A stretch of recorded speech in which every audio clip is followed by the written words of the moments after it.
अस्सलाम वालेकुम।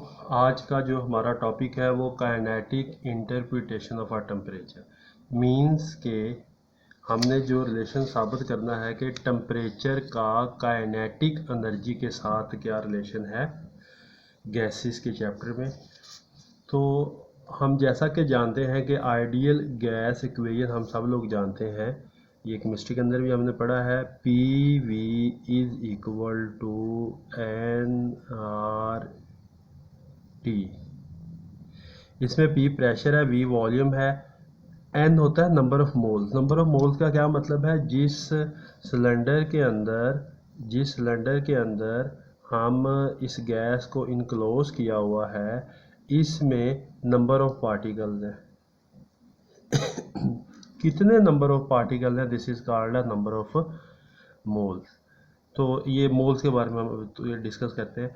और के जो सा है ये यूनिवर्सल गैस कांस्टेंट है, यूनिवर्सल गैस कांस्टेंट है। और यूनिवर्सल गैस कांस्टेंट आर है और इसकी वैल्यू 8.314 जाउल पर मोल पर केल्विन। अब देखें कि हमने इसका यूनिट कैसे निकाला। बारहा ये यूनिट हमें निकालने पड़ेंगे। This is called equation 1। ये हम आगे जाके पढ़ेंगे कि पी वी जो सा होता है ना, ये बेसिकली वर्क है और वर्क का यूनिट क्या होता है?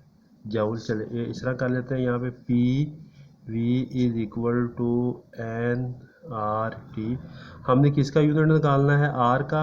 और ये क्या आ गया? P V divided by N T. तो पी वी का यूनिट है, ये वर्क है और इसका यूनिट होता है जाउल। एन का यूनिट होता है मोल और टेम्परेचर का क्या होता है? केल्विन। और आर और जो गैस कांस्टेंट है इसका यूनिट है जाउल पर मोल पर केल्विन। इसका क्या है हमारे पास यूनिट? ऐसे हम क्या कर सकते हैं, इसका यूनिट ड्राइव कर सकते हैं अगर आपको भूल जाता है तो। अच्छा, ये एन जो सा होता है ये नंबर ऑफ मोल्स है और नंबर ऑफ मोल्स किसके बराबर होता है? इसमें एन स्मॉल एन जो सा है ये नंबर ऑफ मोल्स को शो करता है। नंबर ऑफ मोल्स किसके बराबर होता है? ये बराबर होता है N divided by N A. अब आप पूछेंगे एन क्या है और एन ए क्या है? एन है, मैं सपोज करता हूँ कि इस गैस के सिलेंडर में 1 करोड़ एटम्स है, तो इसमें नंबर एन जो सा होगा 1 करोड़ होगा। और एन ए होता है एवोगाड्रो नंबर और ये बराबर होता है 6। इसमें इसका मतलब 6.02 मल्टीप्लाई 23 एटम्स।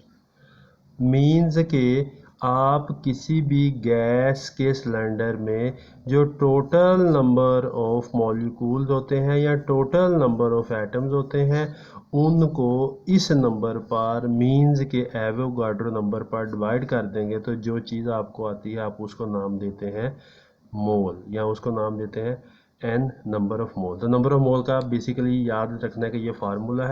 अब हम क्या करते हैं, पी इसको क्वेश्चन 1 के अंदर पुट कर दें। पी वी एन की जगह आ जाएगा capital N divided by N A और आर आ जाएगा और क्या आ जाएगा हमारे पास? टी आ जाएगा। P V is equal to N, इस आर को ये आर के नीचे एन ए लिख लें और टी यहाँ पर आ जाएगा। P V is equal to ये एन। आर क्या है? आर हमारे पास है गैस कांस्टेंट और एन ए क्या है? Avogadro number. ये भी कांस्टेंट वैल्यू है। जब किसी कांस्टेंट वैल्यू को कांस्टेंट पे डिवाइड करते हैं तो हम एक नया कांस्टेंट लिख लेते हैं और इस नए कांस्टेंट को नाम देते हैं के। और इस के को हम नाम देते हैं, इस के को हम कहते हैं बोल्ट्जमैन कांस्टेंट। ये हमारे पास है बोल्ट्जमैन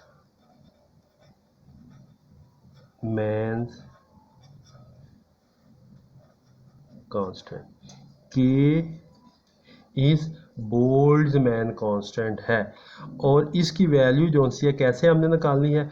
बेसिकली ये किसके बराबर है? ये जो सा के है, ये रफ में करने जा रहा हूँ। ये जो सा के है ये बराबर है आर आवर Na।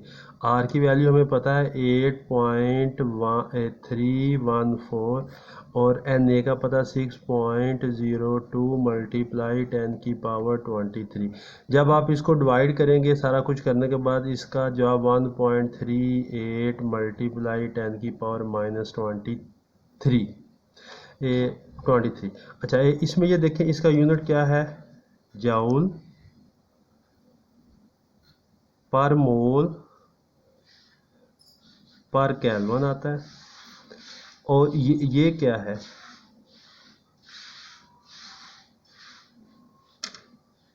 ये मोल, तो ये और ये कैंसिल, इसका यूनिट क्या आ गया, जाउल पर केल्विन। अगर आप ऐसे नहीं निकाल सकते तो इसका यूनिट हमने कैसे निकालना, हम जानते हैं पीवी। चलें ये अच्छा, आप अगर इसका यूनिट इस फार्मूले की मदद से निकालना चाहें तो आप इसका यूनिट निकाल सकते हैं। हम जानते हैं P V is equal to N K T, हमने के का यूनिट निकालना है और ये बराबर है P V over N T. तो के पी वी का यूनिट क्या है, जाउल।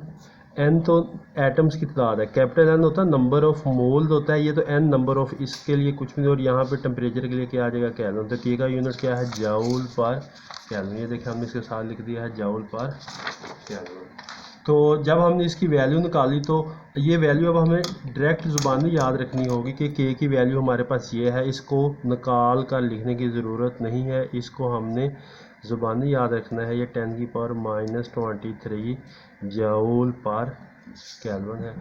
तो ये हमने रिलेशन पिछले जो सा टॉपिक में हमने पढ़ा था काइनेटिक थ्योरी ऑफ मॉलिक्यूल्स के अंदर, हमने ये रिलेशन हमने ये वहाँ पर रिलेशन लिखा था, ये निकाला था। ये बराबर होता है mv²। ये बात हम पिछले टॉपिक से ये फार्मूला हमने लिया। तो अब हम इसको ऐसे लिख सकते हैं, P V is equal to 2n/3 into 1/2 mv²। ये हमारे पास इक्वेशन नंबर आ गई 3। तो हमने 1, 2 और 3 इक्वेशन का कंपैरिजन कर लेना है। 2 और 3 इक्वेशन का हमने कंपैरिजन कर लेना है। इक्वेशन 2 हमारे पास कौन सी है, ये हम जानते हैं मैथ के अंदर अगर किसी इक्वेशन की लेफ़्ट साइड बराबर हो, दोनों इक्वेशन की लेफ़्ट साइड बराबर हो तो राइट साइड भी आपस में क्या होती हैं, बराबर होती हैं। तो यहाँ पर हम जब इनका कंपैरिजन किया तो लिखा N K T is equal to 2/3 N 1/2 mv²। ये के ये एन से कैंसिल, ये एक एन से कैंसिल हो जाएगा, ये एन से कैंसिल। तो मेरे पास क्या बचा, ये के बटे में आ जाएगा 2/3 के 1/2 mv²। तो t इज़ इक्वल टू 2/3 बटा के। ये मेरे पास क्या है, ये मेरे पास एक कांस्टेंट वैल्यू है। तो आगे क्या बचा, 1/2 mv²। तो हम जानते हैं कि कांस्टेंट और इक्वल को ख़त्म करके हमने इसकी जगह लगा दिया प्रोपोर्शनैलिटी का साइन और 1/2 mv²। तो T डायरेक्टली प्रोपोर्शनल, ये क्या है, ये तो काइनेटिक एनर्जी है। तो यहाँ पर क्या आ गया, काइनेटिक एनर्जी। तो ये हमने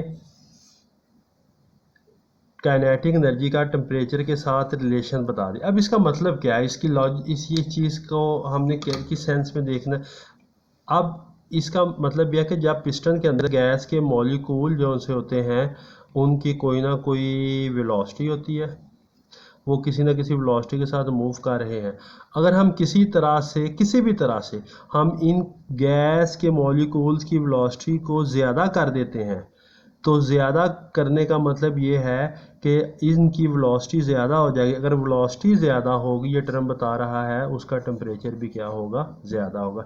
ये एक शॉर्ट क्वेश्चन भी है कि अगर हमारे पास एक थर्मस के अंदर एक वाटर पड़ा हुआ है और वाटर को का टेम्परेचर हमने नोट किया, जैसे ही हम थर्मस के अंदर वाटर को हाथ से इस तरह शेक कर देते हैं, शेक करने से क्या होता है, उसको हिलाते हैं, हिलाने से जो उसके अंदर पड़े हुए गैस के मॉलिक्यूल्स होते हैं उनकी वेलोसिटी क्या हो जाती है, ज़्यादा। तो जब उनकी वेलोसिटी ज़्यादा हो जाती है तो ये रिलेशन बता रही है वेलोसिटी ज़्यादा होने से उनका टेम्परेचर भी क्या हो जाता है, ज़्यादा हो जाता है। हालांकि हमने थर्मास में किसी किस्म की मॉलिक्यूल्स को हीट नहीं दी, सिर्फ हमने उनको शेक करके हिलाकर उनकी काइनेटिक एनर्जी को ज़्यादा कर दिया। तो काइनेटिक एनर्जी या वेलोसिटी के ज़्यादा होने से गैस का टेम्परेचर क्या हो जाता है, इंक्रीज़ हो जाता है। ये इसकी इंटरप्रिटेशन थी टेम्परेचर की काइनेटिक एनर्जी का। एक छोटा सा नोट यहाँ पर देख लें, ये आगे हमने question 1 P V is equal to N R T, हमने आइडियल गैस क्वेश्चन, फिर हमने यहाँ से कुछ डेरिवेशन करके P V is equal to N P V is equal to N K T, ये मेरे पास क्या आ गई क्वेश्चन नंबर 2। तो फ्राम 1 एंड 2 तो इनका अगर आप कंपैरिजन करेंगे तो ये देखें, ये और ये आपस में कैंसिल, ये टी और टी कैंसिल। तो चले इस तरह कर ले, एक स्टेप ज़्यादा कर लें, ये आ जाएगा N R T is equal to capital N K T, ये टी और ये टी कैंसिल हो जाएंगे तो आपके पास आ जाएगा N R is equal to N T. तो अगर कहीं पर आपको एन आर मिल जाएगा, उसकी जगह आप की एन के लिख सकते हैं, जहाँ पर के मिले उसकी जगह एन आर लिख सकते हैं। एक छोटी सी टर्म हमने यहाँ पे क्या की यूज़ की। शुक्रिया।